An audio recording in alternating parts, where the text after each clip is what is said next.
Well, good morning, everybody.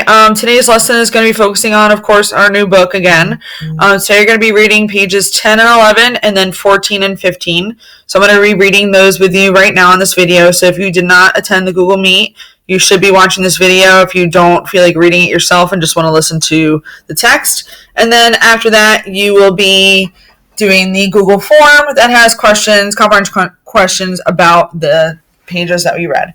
So you're reading 4 pages today, and then most of the time that's what we're going to be doing from now on. So here we go. So pages 10 and 11. So this is about political standoffs are nothing new.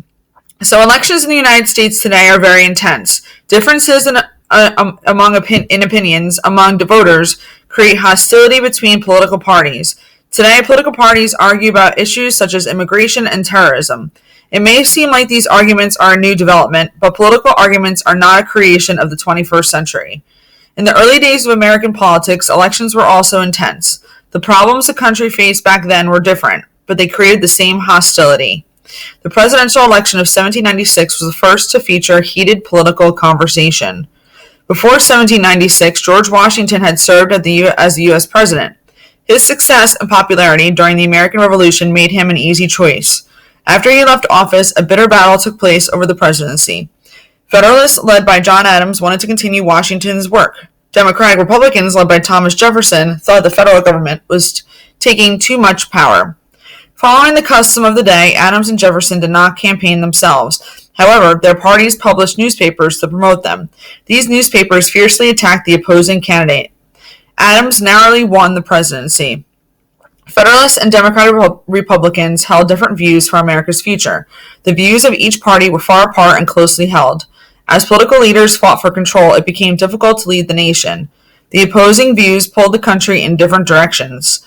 The disagreement between parties continued in 1800 presidential election. This time, Thomas Jefferson, not Adams, won the presidency. So as you can see, all of the debates that we have now between the Democrats and the Republicans, all of the hostility or like nasty things that are being said between both parties against each other is really nothing new. It happened when we first started in this country with campaigning and, the presidents.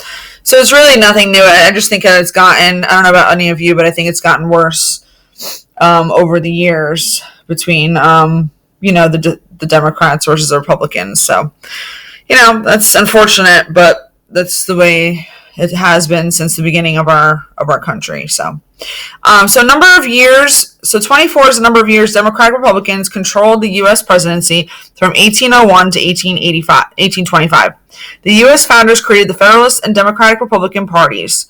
The different parties intensely defended their beliefs, and early American politics was concerned with creating big government or limiting the size of government.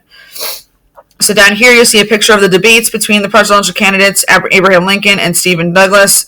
They were often intense. So this is later on in our country, but still, not too far off. And then people who owned plantations, like this one, supported Jefferson's campaign for president because they, obviously plantations down in the South had slaves. So what did slaves provide for them? They provided them a service. So they were working for them. And it was cheap or free labor because they really weren't paying the slaves. They were just providing food and a place for them to live, and then they worked for free. So they didn't have to hire other people and pay other people to work on their plantation. All the money that they were making from their plantations was theirs. So, and that's what Thomas Jefferson promoted was slavery, unfortunately. And, promoting people on plantations and on farms down in the South and helping them mostly. That was what he was, looking for. So, and then we have the next page. We're going to skip 12 and 13 and go to 14, 15. And this is on two parties have dominated U.S. politics. So as we know, Democrats, Republicans. So two political parties have controlled U.S. politics since the 18th century, but the names and goals of the specific parties have changed over time. Political parties come and go. They become more or less influential. As the views and opinions of Americans change, political parties change too. For example, the Federalist Party lost influence after the 1800 election. Some people still believe in its views, but it lacked wide support among Americans. 20 years after the 1800 election, the party had faded away.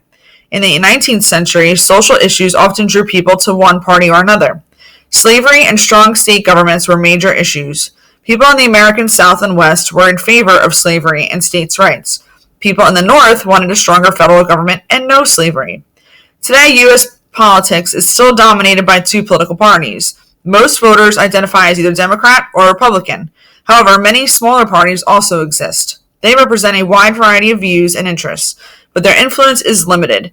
Every U.S. president elected since 1868 has been either a Democrat or a Republican. So, as we're going to learn later on, we really don't see, there is other parties, but we really don't see those parties ever become president. They're not that popular, so they never get voted in as president. So let's read the little yellow part here and then the other little sections and what the pictures represent. So number 4 is a number of presidents elected as representatives of the Whig Party, a precursor to the modern Republican Party. As politics has often been dominated by two parties, the parties have changed throughout history, and the Democratic and Republican parties have dominated U.S. politics for more than 140 years.